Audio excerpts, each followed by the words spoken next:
Estimados profesores, colegas y amigos, la editorial NUN les da una cordial bienvenida a la presentación del libro Sanefrén y los padres del desierto, Teología siríaca temprana y liturgia maronita actual, escrito por Seeli Joseph Belliani y traducida por Luis Javier López Fargiat y Venancio Ruiz.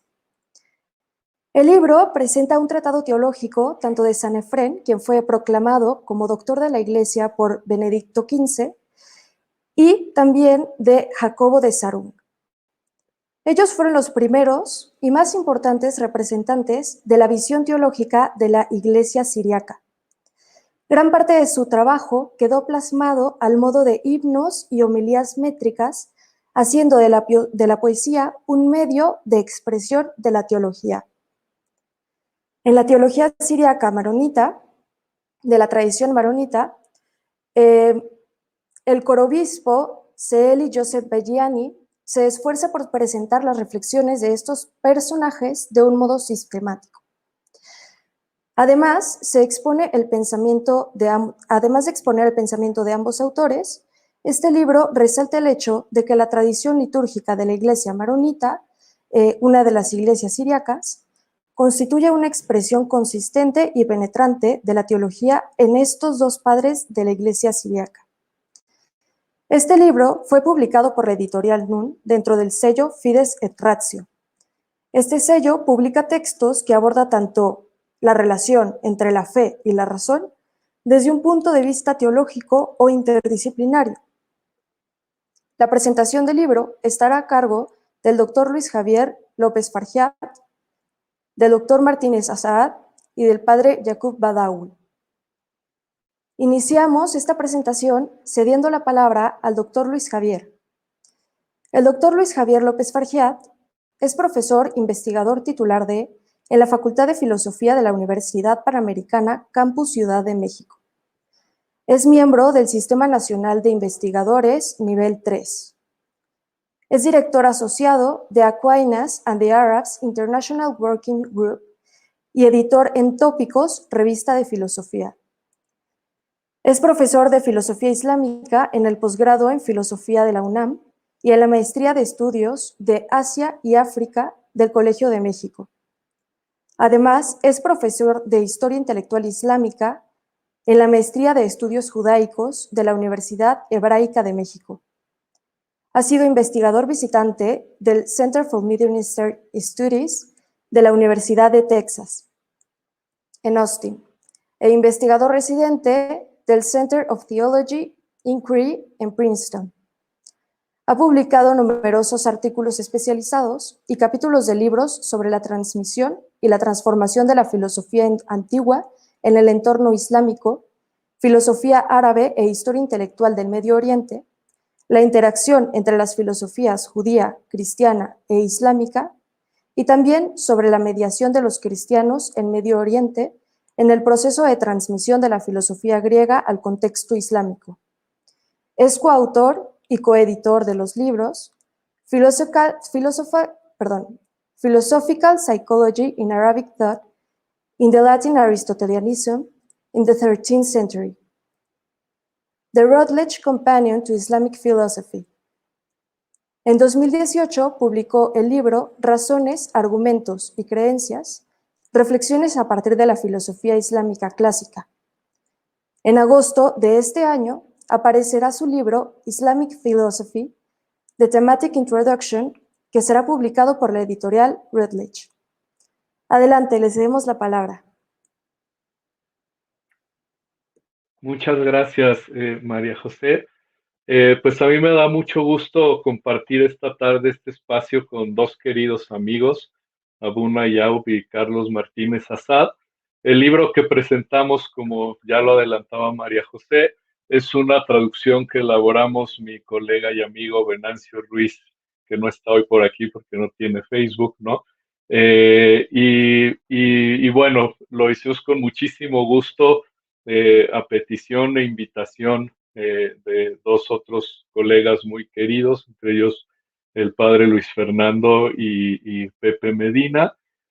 Y pues bueno, ya lo adelantaba María José, el autor Celi Joseph Bellani es un sacerdote maronita desde 1961, reside en Estados Unidos, de hecho nació en Estados Unidos. Quisimos contactarlo, pero no lo pudimos encontrar, pero sabemos que elaboró sus estudios de posgrado en la Universidad de San José en Líbano y también en la Universidad Católica de Washington, en donde se doctoró en teología en 1963, después fue rector en el 67 en el seminario en Nuestra Señora del Líbano en Washington.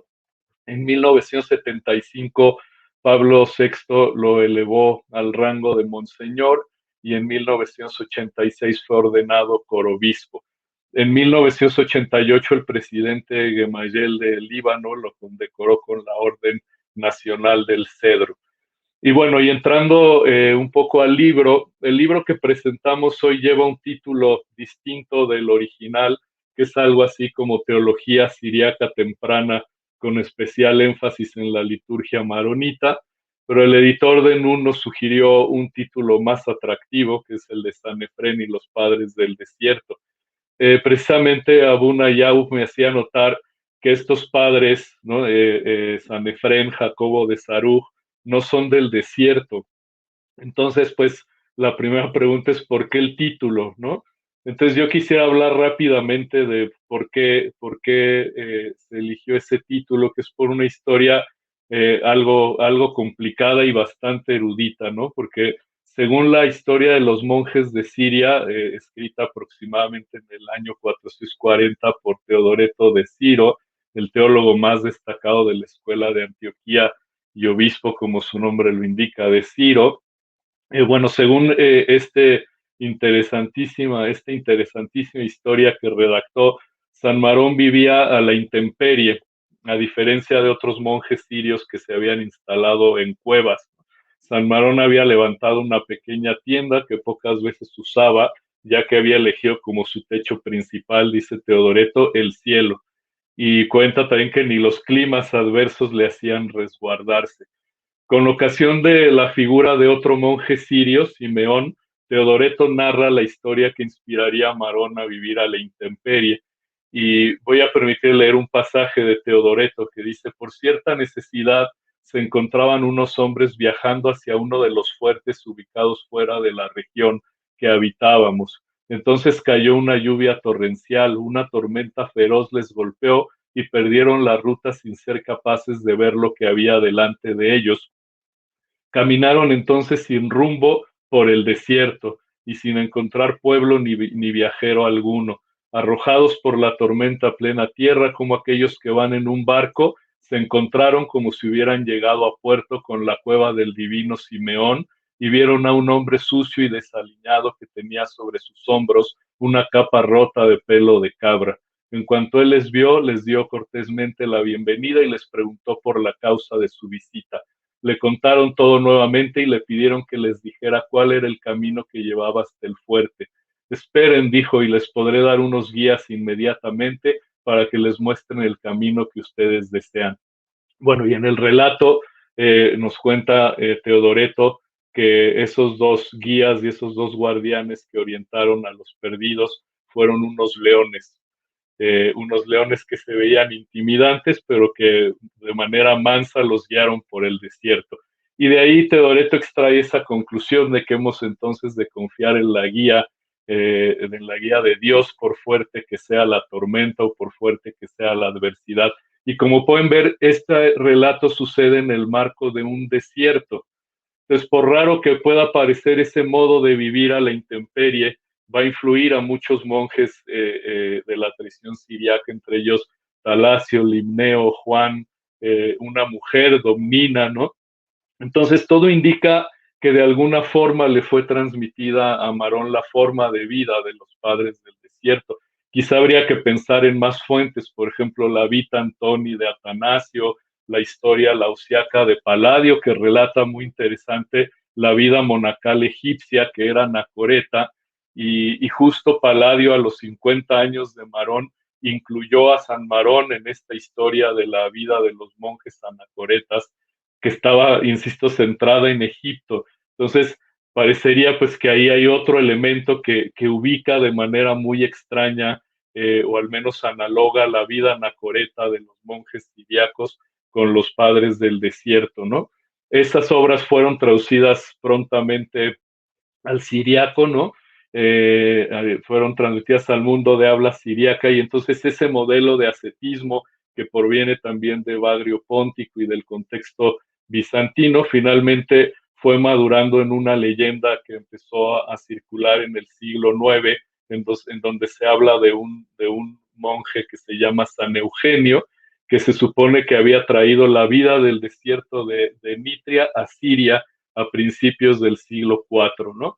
Entonces, lo que este título quiere proyectar es que hay cierta inspiración de los padres del desierto en la forma de vida anacoreta y en la forma de vida cenobita que hay en los padres siriacos, ¿no? Pero bueno, más allá de estas cuestiones históricas, yo quisiera que esta tarde conversáramos un poco acerca de por qué este libro es importante.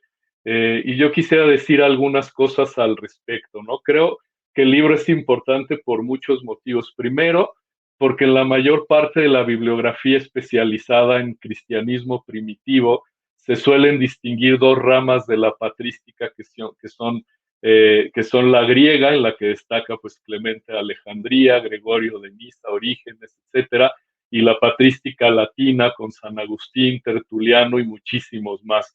Entonces, la división en patrística griega y patrística latina es, desde mi punto de vista, bastante imprecisa, porque se pierde de vista que existe la patrística oriental, es decir, la proveniente de culturas como la copta, la armenia y la siríaca, que es la que nos reúne hoy, y que constituye sin duda un tercer pilar del cristianismo, ¿no? En otras palabras, las raíces del cristianismo no son solamente grecolatinas. El papel de las iglesias orientales en la conformación de la identidad cristiana es notable y además es fundamental.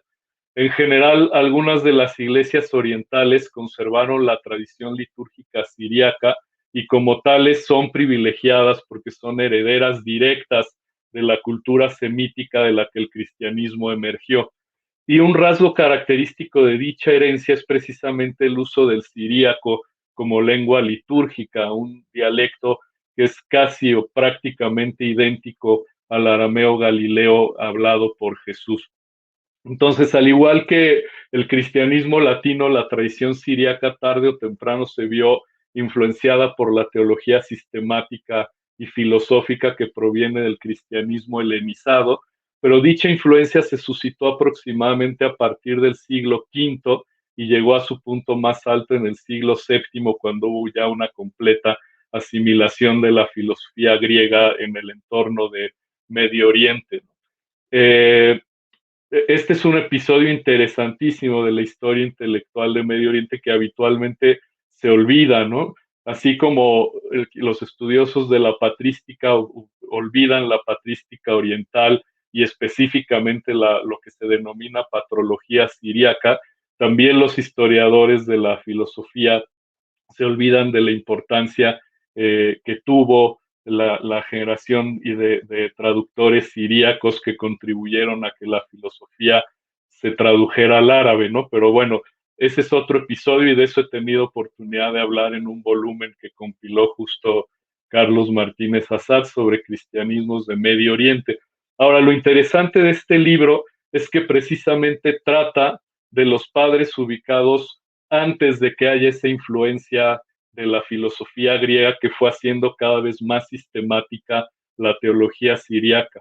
Y lo que vemos presente en el caso de Sanefrén, en el caso de Jacobo de Saruj, es una forma de hacer teología que no es la teología sistemática marcada por el estilo de razonamiento griego, sino que tiende a ser una teología poética, una teología construida en los símbolos, una teología que se expresa a partir de cantos, como después estoy seguro que nos va a contar el padre Yaub, ¿no?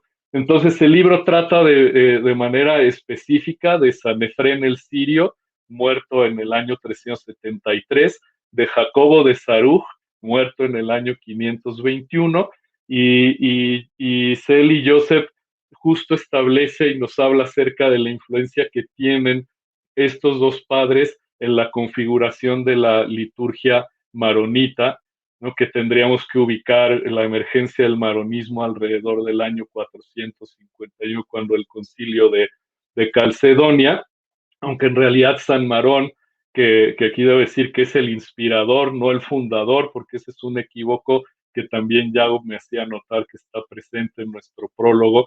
No es del todo correcto decir que es el fundador, es el inspirador del maronismo, pero Marón muere en el año 410 y en realidad pues deberíamos ubicar la emergencia del maronismo ya como iglesia quizá alrededor del concilio de Calcedonia y de las controversias teológicas que caracterizan los siglos tercero, cuarto, quinto, y del que estoy seguro que Abuna Yaub y que Carlos nos hablarán un poco más, pues porque ellos conocen muy bien la historia y la emergencia de los cristianismos de Medio Oriente y las controversias que hay alrededor de concilios claves de esa época, principalmente el concilio de Calcedonia, que dividió justo al cristianismo entre los sectores que apoyaban las resoluciones teológicas de Calcedonia y quienes rechazaron las resoluciones teológicas de Calcedonia.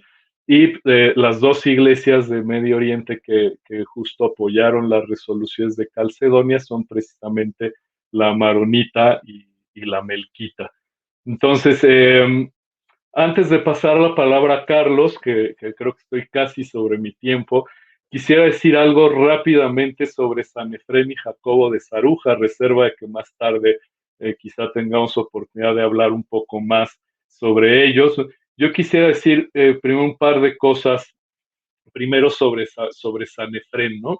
Como ya ha mostrado un profesor de la Universidad Católica de Washington, Sidney Griffith, un gran especialista también en la historia del cristianismo siriaco, Efrén sirio, músico, Efrén el sirio, que era un músico, un teólogo, un poeta, es sin duda el santo más conocido del mundo de habla siriaca en el periodo patrístico. Ya decía yo que dentro de los 50 años de la muerte de San Efrén, el propio Palladio lo incluyó en su historia lausiaca, donde les decía que habla sobre el monacato cristiano de Egipto. Bueno, y entonces ahí nos explica que la vida ascética de San Marón es ejemplar y que es importante preservar la espiritualidad del maronismo, ¿no? En otras fuentes, Osomen, por ejemplo, el historiador, celebró la memoria de Efrén y lo consideró un escritor eclesiástico popular, y ahí nos cuenta que incluso varios textos de San Efrén llegaron a traducirse al griego.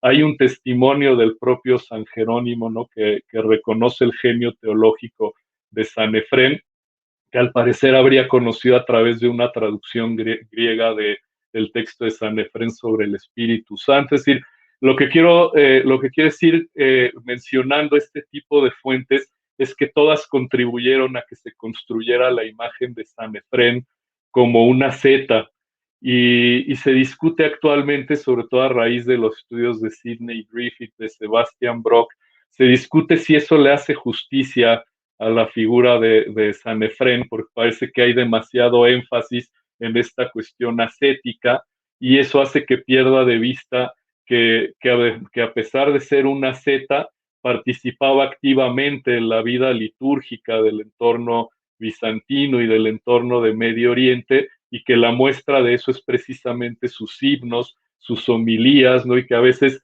el énfasis en la parte ascética nos hace perder de vista que era un gran orador y que estaba participando del discurso cristiano en ese entorno y que estaba jugando un papel importante y muy relevante para la zona de Edesa, para la zona de Nisibis, ¿no? Con Jacobo de Saruj pasa algo similar, quizá más adelante me puedo extender más para no tomar la palabra. Solamente de Jacobo de Saruj quiero decir que este año estamos conmemorando los 1500 años de su muerte y ha habido varias actividades y conferencias muy interesantes alrededor de su figura y de hecho se han publicado sus homilías de manera bilingüe, siriaco-inglés, una cosa que vale mucho la pena. y quizá después también mis colegas y amigos nos pueden hablar un poco más al respecto, pero Jacobo Saruj es igualmente interesante porque lo que él compuso fueron homilías métricas, ¿no? Lo que en siríaco, espero decirlo bien, Abuna Yaub, que es mi maestro de siríaco, Mimro, ¿no? Mimro o Mimre, ¿no? Mimro, la palabra que se usa para las homilías. Y justo lo de Jacobo de Saruj es interesantísimo, ¿no? Porque Saruj tiene un momento donde desconfía de la filosofía, justo desconfía de la teología sistemática y opta entonces por este tipo de composiciones y de aproximaciones poéticas. Entonces, quizá tenemos oportunidad más tarde de hablar acerca de eso, pero el uso del símbolo, el uso de lo poético, el uso, a veces metáforas difíciles de descifrar, ¿no? Porque uno pensaría que esta teología, al no ser sistemática y al tener, como decía por ahí, un carácter aparentemente más popular, sería muy accesible y sin embargo son metáforas difíciles, ¿no? Y precisamente lo que este libro hace de una manera muy, muy interesante es ir trabajando con los textos poéticos, teológico-poéticos, ¿no? De Sanefrén y de Jacobo de Saruj, y al final de una discusión prácticamente poética alrededor de temas importantísimos como la redención, la encarnación, el ocultamiento de Dios, es decir, temas teológicos esenciales. Celi Joseph Bellani los va desentrañando, los va descifrando, pero además nos va explicando de una manera muy, muy, muy sencilla, muy, muy didáctica, cómo repercutió eso en la constitución de la liturgia maronita, de la que estoy seguro que Abuna Yaub nos podrá hablar con mucho mayor detalle. Y pues me detengo ahí y le cedo la palabra. Bueno, creo que Majo va a presentar a Carlos, ¿no? Antes de que yo le Sí, dé la palabra. Bueno, pues muchas gracias y vamos con Carlos. muchas gracias, profesor, por su presentación, muy interesante. Ahora vamos a ceder la palabra al doctor Carlos Martínez Azad. El doctor Carlos Martínez Azad es Premio Nacional de Ciencia y Artes en el campo de la Historia, Filosofía y Ciencias Sociales. Es investigador emérito del Instituto de Investigaciones Sociales de la Universidad Nacional Autónoma y del Sistema Nacional de Investigadores, y es coordinador del Seminario Universitario de las Culturas de Medio Oriente. Ha sido pionero en el estudio de la historia regional mexicana. También se ha ocupado de la diversidad religiosa, la educación, la preocupación ciudadana, las migraciones hacia nuestro país. Ha hecho investigación sobre cultura de las representaciones de la Ciudad de México en sus monumentos y edificios, en el cine y en la literatura. Asimismo, son conocidas sus aportaciones sobre el Medio Oriente y la cultura árabe. Entre sus libros destacan El Laboratorio de la Revolución, El Tabasco Garrista, Los Rebeldes Vencidos, Cedillo contra el Estado Cardenista, Cruzar el Umbral al Medio Oriente, Los Cuatro Puntos Orientales y La Ciudad de México que el cine nos dejó.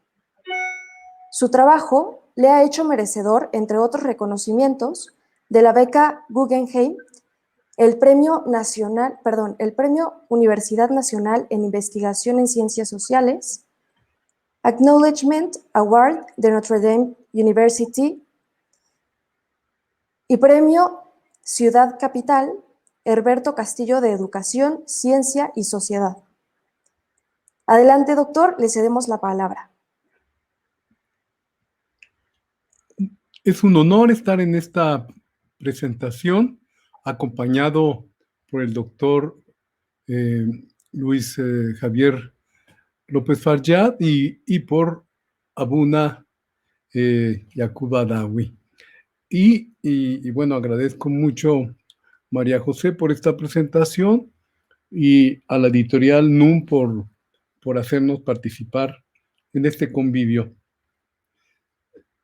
Los libros están llenos de sorpresas y la primera que tuve al leer este libro fue saber que Celi Joseph Begiani nació en el lugar donde mis tíos, los sacerdotes maronitas, erigieron la iglesia de Nuestra Señora del Líbano, la iglesia maronita, en Johnston, Ohio. Y bueno, eso me hizo pensar que necesariamente, necesariamente Monseñor Joseph Begiani tuvo que ir a esa iglesia si era de familia maronita, ¿no? Así es que, pues seguramente hay más cercanía de la que podía yo imaginar con cualquier autor. Cuando lo conozcamos, podremos preguntarle si conoció a Monseñor Butros Eid Saad o al padre al padre Marún. Y bueno, bueno, ese fue el inicio muy agradable. Pues después me encuentro con una traducción pues realmente muy buena de su escrito, San Efrén y los Padres del Desierto, como ya nos explicaron que le nombraron así a su título de Teología Siríaca Temprana y Liturgia Maronita Actual. La traducción de Luis Javier López Farjad y Venancio Ruiz González es realmente buena, porque el libro se lee como una pieza narrativa, como una pieza de literatura, no es decir, pareciera como oculta la densidad de lo que es la teología o la filosofía de una religión, como en este caso de lo que se está hablando.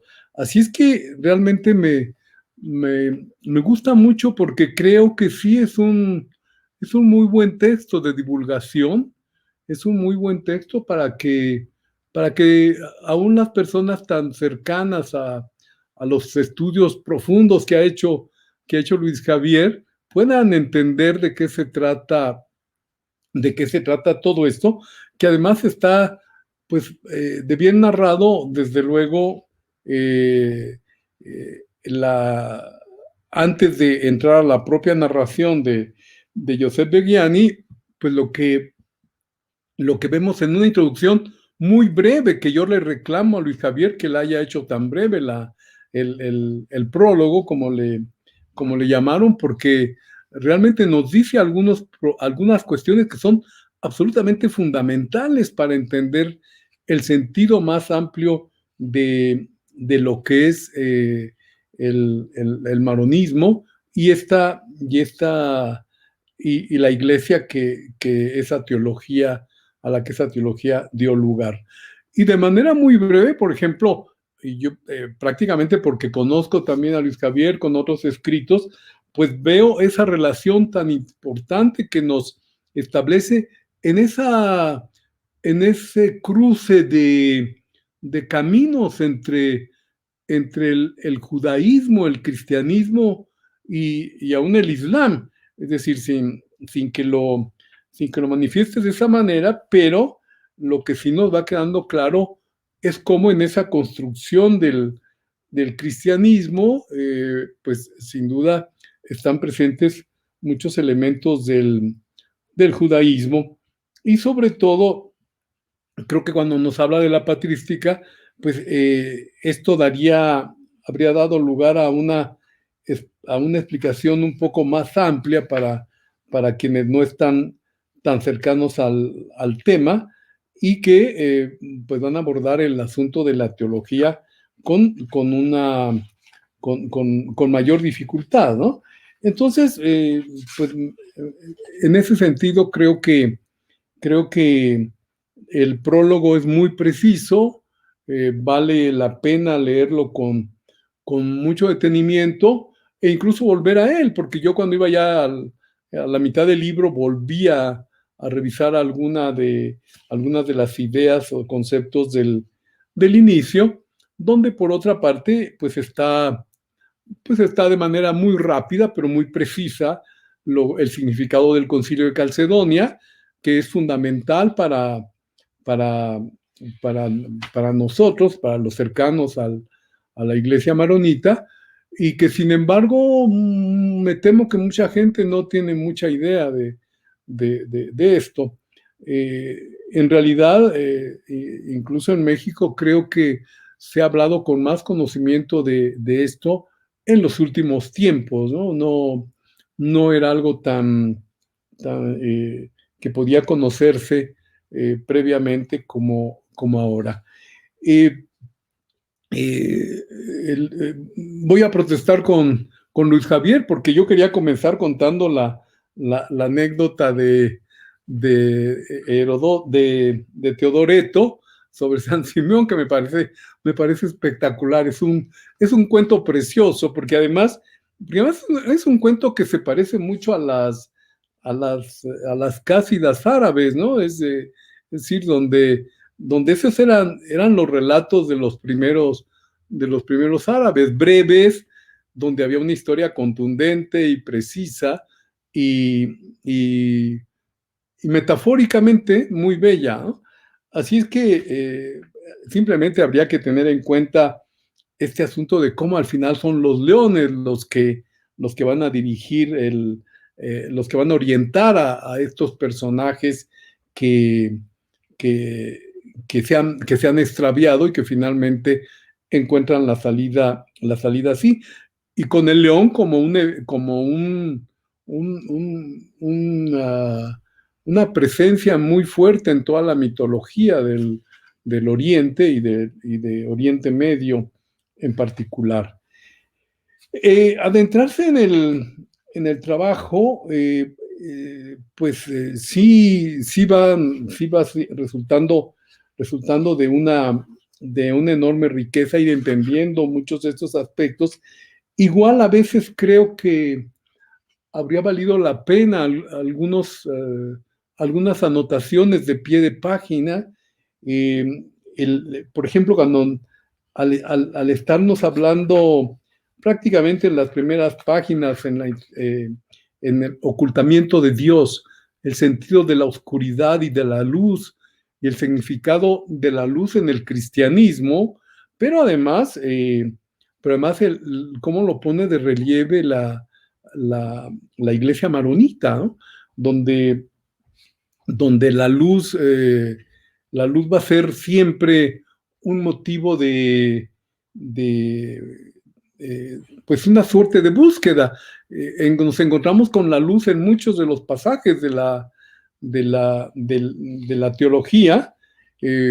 Simplemente hay que recordar el de Adán y Eva, que estaban vestidos de luz. O sea, no es la idea de estar desnudos, sino es la idea de estar vestidos de luz. Y aunque aquí no está, en algunos pasajes del Evangelio, pues los ángeles que custodian el santo sepulcro de Cristo eran pura luz. Y bueno, anteriormente la zarza ardiente de Moisés, pues es un resplandor. No ve a Dios, sino ve la luz de Dios. Y bueno, aquella otra metáfora que es tan invocada de San Pablo, que es cegado por la luz de Dios en el camino a Damasco. Entonces, la luz siempre como un elemento central en toda esta teología, en todo este planteamiento de la iglesia maronita, donde por otra parte, pues algo que me parece muy, muy interesante, y quizá más adelante ahí el padre Yacu o el mismo Luis Javier pueden abundar un poco más sobre eso, porque nos encontramos frente a una historia, cuando hablamos de San Marón, de una historia llena de virtudes, pero escasamente de una teología filosófica, de una suerte de postulados que sí aparecen con otros personajes, y porque realmente son pocas las fuentes que se tienen para el conocimiento de San Marón. Esto lo dice muy claramente Luis Javier. Yo acabo de tener ese problema que quería explicarme un poco más a Salmarón en la historia sobre libaneses que acabo de concluir, y sin embargo fue muy difícil por más que leí muchos libros dedicados a Salmarón, en inglés, en francés, en español, y pues realmente no es tanto.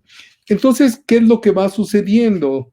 Que en el transcurso del libro lo que vamos percibiendo es una suerte de construcción de lo que va a ser la iglesia maronita a través de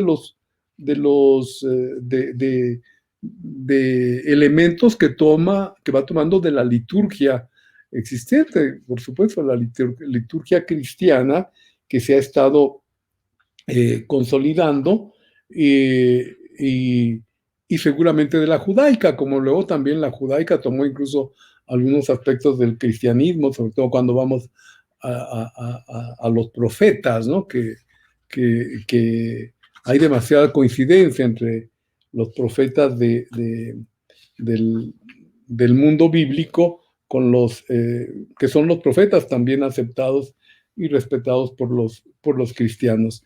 Entonces, en esa construcción de lo que va a ser la teología maronita, entra un poco el asunto que estaba mencionando Luis Javier al principio. ¿Salmarón es fundador o es inspirador? Yo creo que eso no importa. En términos de construcción histórica, Salmarón es ahora el fundador de la iglesia maronita. Es decir, es una construcción a posteriori. No es lo que en su momento pudo haber sido. Entonces, eso tiene un sentido cuando lo vamos viendo cuando ya el asunto ha transcurrido, ¿no? Le Carrière en su libro tan citado del Reino, unas partes que son muy interesantes, es como en un principio era tan difícil distinguir a los cristianos de los judíos, porque en realidad eran las mismas prácticas, iban a los mismos recintos religiosos, y bueno, lo que pasa es que hay ahí una construcción del cristianismo que todavía no logra una separación como la podemos ver ahora del judaísmo. Entonces, sí, seguramente en esa antigüedad van dándose todas esas relaciones, como lo va a rescatar la liturgia maronita, por ejemplo, en el caso del libre albedrío, algo que es tan fundamental para el judaísmo, que encuentra en el libre albedrío uno de los elementos centrales para explicarse la relación del hombre frente a Dios, etcétera, y de toda esta idea de Dios del hombre a imagen y semejanza, que la iglesia maronita también va a insistir en ello con todos los problemas que todo esto pueda suscitar. Así es que existe en todo este desarrollo que hace Begiani, pues la búsqueda también de cómo darle sentido a ese discurso que podría ser diferente, apoyándose en Sanefrén, en Sarug, etcétera, pero donde a final de cuentas hay algo que necesariamente se va a vincular también con el resto con el cristianismo en general, ¿no? Así a mí me desconcierta un poco cuando nos habla de la antropología, lo que dice la antropología siriaca, cuando dice también, de acuerdo con los padres siriacos, o la liturgia maronita celebra, y sin embargo lo que viene a continuación es una descripción de algo que puede ser completamente asumido por el cristianismo latino sin ningún problema. Es decir, estamos ante una propuesta que encuentra una gran generalidad, pero que es un buen motivo para para que al final Luis Javier también nos pueda decir cuál es realmente esa diferenciación que pueden encontrarse entre las formas de asumir, por ejemplo, el pecado, la redención, y cómo esto, la revelación, que creo que, pues, al menos yo no entiendo tanto la diferencia que podría darse entre esa propuesta del cristianismo oriental y la del cristianismo y del cristianismo así. Por ejemplo, otros de Doctor, los... ¿Perdón? perdón que lo interrumpa, ya tenemos que ir terminando la intervención. Muy bien, permítame terminar con esto. Para el sacramento de iniciación, el bautismo, la confirmación, bueno, lamentablemente, a lo mejor lo podemos retomar después, la Eucaristía, que a mí me parece fundamental y que estoy de acuerdo cuando Begiani también ve en la Eucaristía y en su fundamento en la Pascua judía, va a ser fundamental en esa transmisión a través del cuerpo de Dios, de Jesús, digo, de Dios hecho hombre, a través de la transmisión de su sangre. Es como se va a dar el reforzamiento de esa iglesia, de eso que finalmente nos une o une a toda la comunidad de creyentes.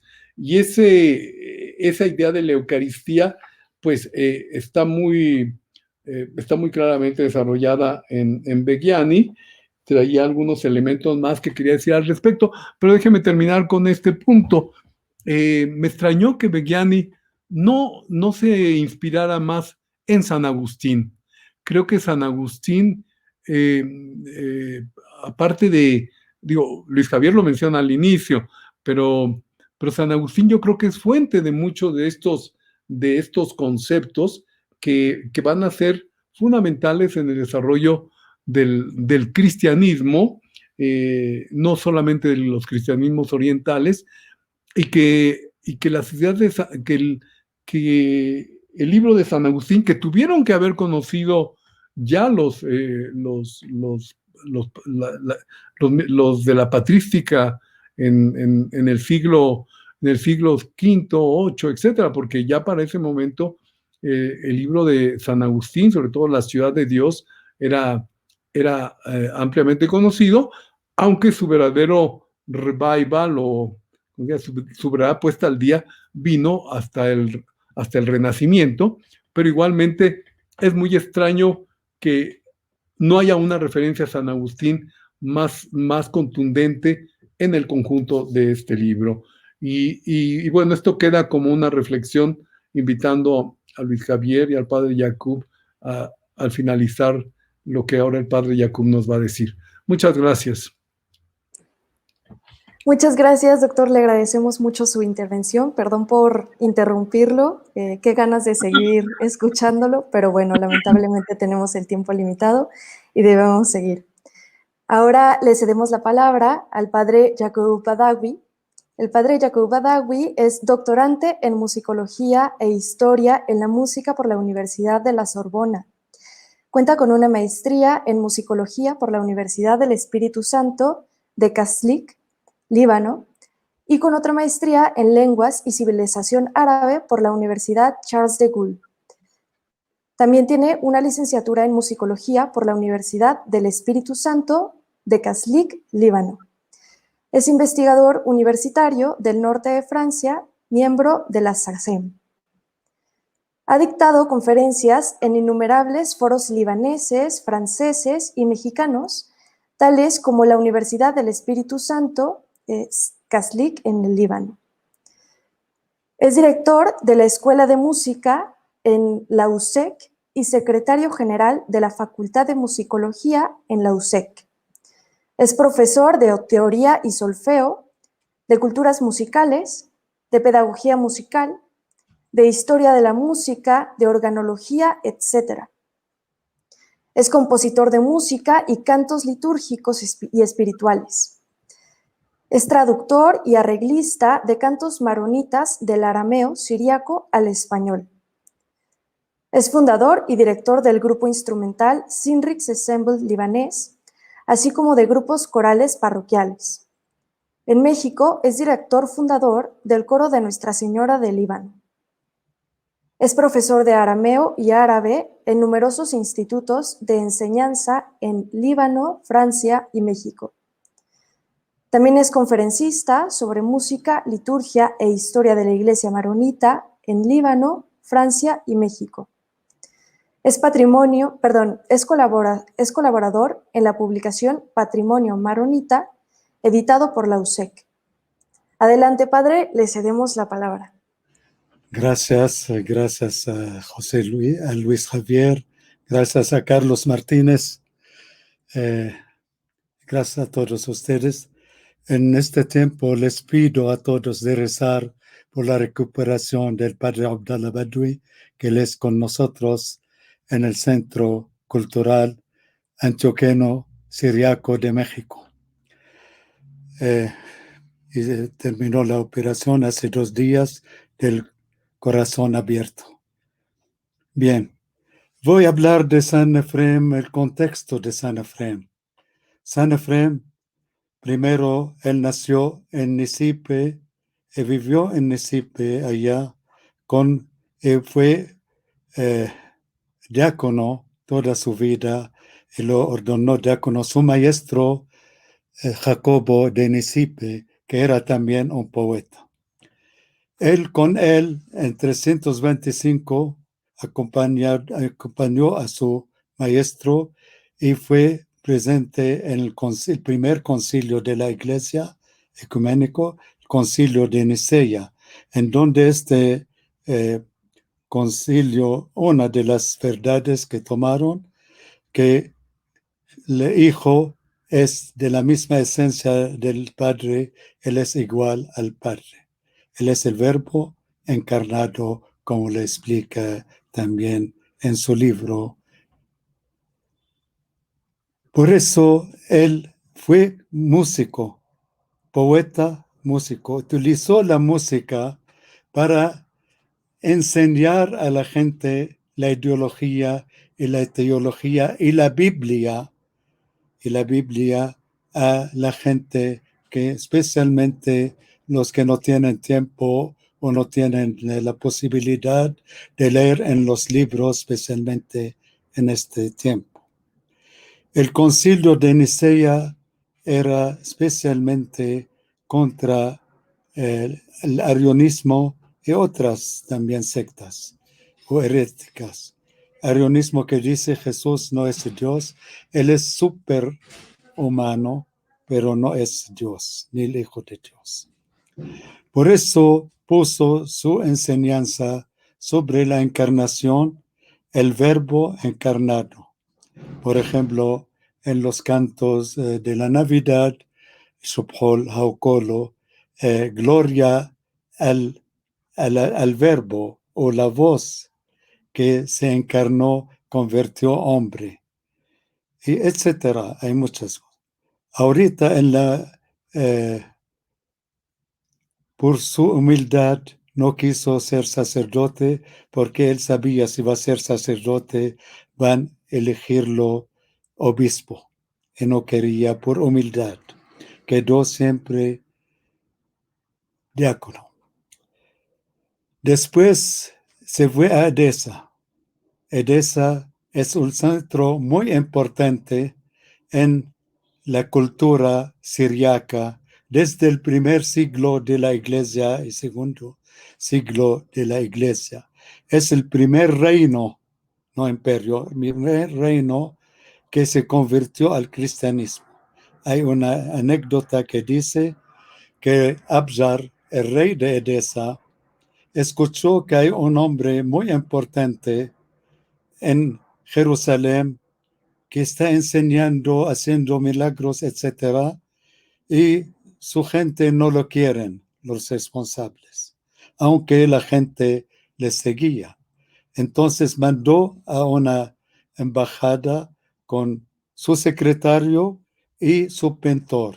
Y les dijo, invítanlo que venga aquí y toma el poder, todo lo que quiera, pongo todo a su disposición. Jesús le dijo, después mando mis discípulos, yo no puedo ir, debo cumplir mi misión aquí en Jerusalén. Ur-Shlem, que significa la ciudad de la paz. Entonces, estaba el pintor pintando la cara de Jesús, no pudo, por la, ¿cómo se llama? La luz que salía de la cara de Jesús. Entonces, tomó Jesús la tela y la puso y lo dio la tela con la cara de Jesús. Es la Verónica. Y así es donde vivió San Efrem en este ambiente cultural y teología espiritual. Ahorita ¿por qué utilizó una de las que le dejó utilizar la poesía cantada? El canto es muy importante, la poesía cantada. En Medio Oriente, especialmente en el medio siriaco libanés, es muy importante. Hasta ahorita hay muchos poetas, especialmente libaneses, con lengua o el idioma libanés, no árabe, porque el idioma libanés deriva más del arameo que del árabe. Es un vínculo entre los dos. Entonces, había antes de él uno, Bardayasán, que era maniqueísta y zaratustra. Él utiliza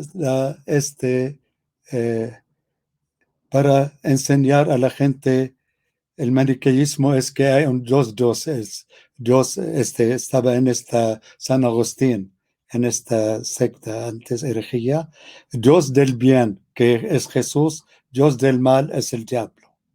No hay un solo Dios, es nuestro Señor, que lo conocemos en la Santísima Trinidad. Y Zaratustra había dos, el Dios del bien y el Dios del mal. Entonces, San Efrem utilizó el mismo objeto, el mismo instrumento que es la poesía cantada para dejar a la gente cantan y aprenden la Biblia, aprenden las ideas teológicas de esta manera. Y así enriqueció la iglesia en sus himnos muy importantes que hasta ahorita cantamos sus himnos. Hay muchos estudios sobre saber cuáles son de Efrem o de Santiago de Nisipe o de Santiago de Seruj o de Afrat o Sambalay, Narsai. Hay muchos poetas santos de los que escribieron, pero él fue el más importante porque casi toda escribía en prosa, pero la mayoría era en poesía, para que la gente canta y se enresina en ellos, podemos decir, la ideología o la fe cristiana en fondo del corazón de cada uno de nosotros. Este mismo estilo lo utilizó en el siglo XVII Abdallah Karagali, cofundador de la orden libanesa maronita, hasta sus cantos que él les utilizó para que los monjes y monjas y la gente, al lugar de cantar canciones profanas, cantan para adorar a Dios, para honrar a la Virgen María. Y uno de estos cantos que quedó de Abdallah Karagali, Ya Ummallah, que todos los libaneses del mundo entero lo conocen, no solamente los maronitas. Y una forma que se llama Efremiyet, refiriendo a San Efrem. Yo voy a regresar a San Efrem. Tomó mucho, él pudo dividió su enseñanza en 4 o 5 planos. Primero, Dios en el paraíso, que creó a Adán y Eva. Adán es la tierra de Adama, que significa la tierra. Por eso le llama Adán el terrestre, Adam Turabi, terrestre. Y el otro hace una comparación entre él y Jesús, el segundo Adán, que es el Adán espiritual. Así de Hawa, o la que da la vida es el significado. Eva es la primera mujer que dio la muerte a sus hijos, y a nuestra madre Mariam, la Virgen María, Mariam, que significa la Altísima, uno de los significados, que dio la vida al que da la vida al mundo entero. En el paraíso vivían ellos muy contentos hasta que vino el serpiente o el diablo para tortarlos y les dio el fruto. Y así hace una comparación también San Efrén entre el árbol del paraíso que dio la muerte, el árbol de la vida que dio la vida, con nuestra Madre la Virgen María y nuestro Señor Jesús. También como Jesús, como ser humano después del pecado, vino a esta tierra, Jesús hizo el contrario. De su cielo vino a la tierra, enseñó, vivió, se crucificó sobre la cruz. El árbol del paraíso da la fruta de la muerte. El árbol lo describe a la cruz, es el árbol de la cruz. Él dio la vida porque sobre él se crucificó el que da la vida al mundo.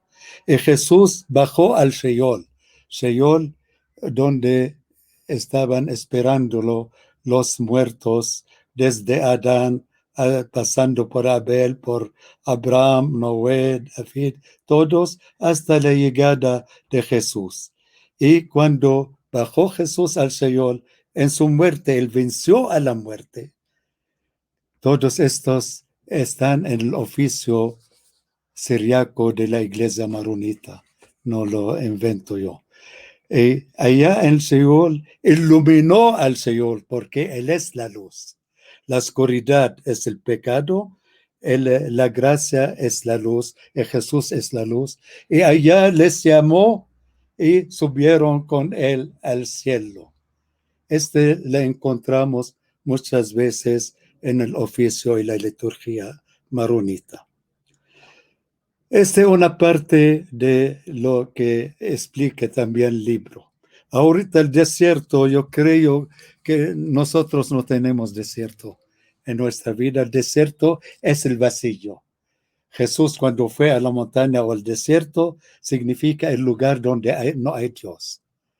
Aquí creo que es un término, los padres del desierto, es término simbólico, que ellos predicaron. Al desierto significa donde no existía Dios, no existe Dios. Es paradójico, así yo lo entiendo, porque y después la vida monástica o religiosa o convencional al convento de la iglesia maronita o de San Marón es diferente de el camino de los egipcios. San Antonio Abad sí hizo una comunidad, pero ellos no salían del monasterio. Vivían siempre en monasterio, que él salió 2 veces cuando San Atanasio lo pidió de ir a Alejandría y predicar a la gente contra el arianismo. Pero la vida monástica maronita es más diferente, es abierta al ser humano, a la gente. Nuestras iglesias en Líbano, hay siempre en el monasterio o el convento una puerta que da al exterior para que la gente entran y pueden rezar el oficio, participar a la misa, poder confesar, aconsejar, etcétera, y descubrir la espiritualidad. Hasta me recuerdo o me contaban de una de mis abuelos o bisabuelas que iba caminando a un monasterio para, especialmente el Viernes Santo, para escuchar oficios religiosos. Ahorita voy al punto de San Marón. San Marón, no, como lo dijo Luis, también Carlos dio otra idea también, que es el fundador antes del tiempo, podemos decir, del maronismo.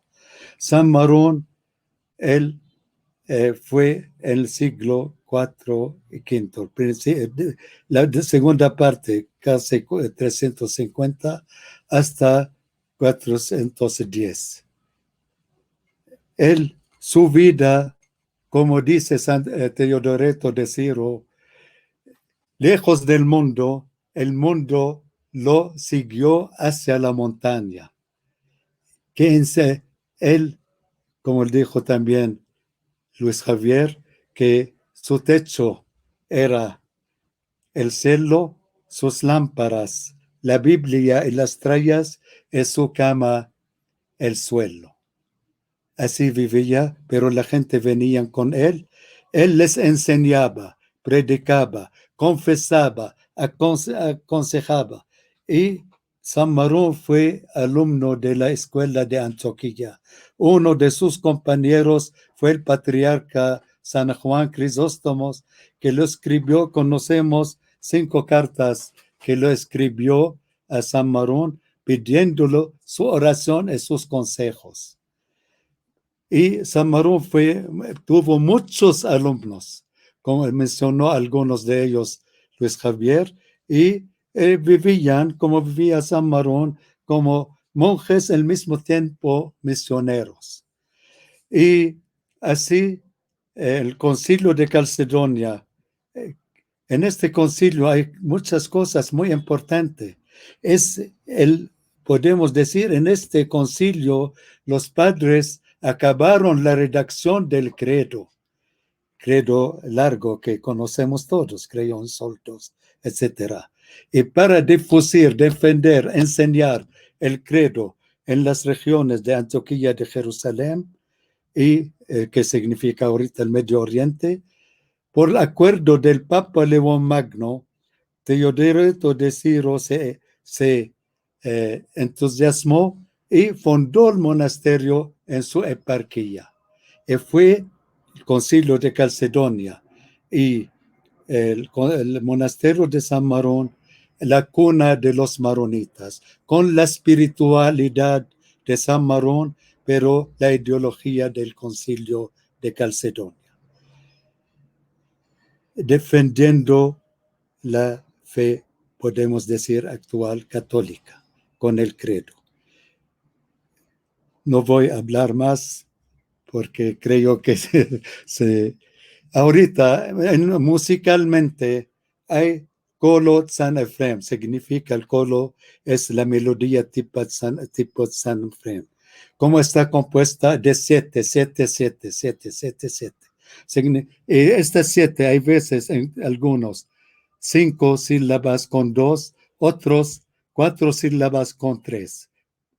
Por ejemplo, Moran traja mealen es 5, Moran kabe, Moran traja es 5, traja mealen 2, Moran kabel teshmishtan. El otro parecido, otra melodía, por ejemplo, kabel moran bajno, no, es 4 y 3. No voy a hablar más, si quieren después podemos hablar mucho. Gracias a ustedes, gracias Luis, gracias Carlos, gracias a los que nos invitaron a participar.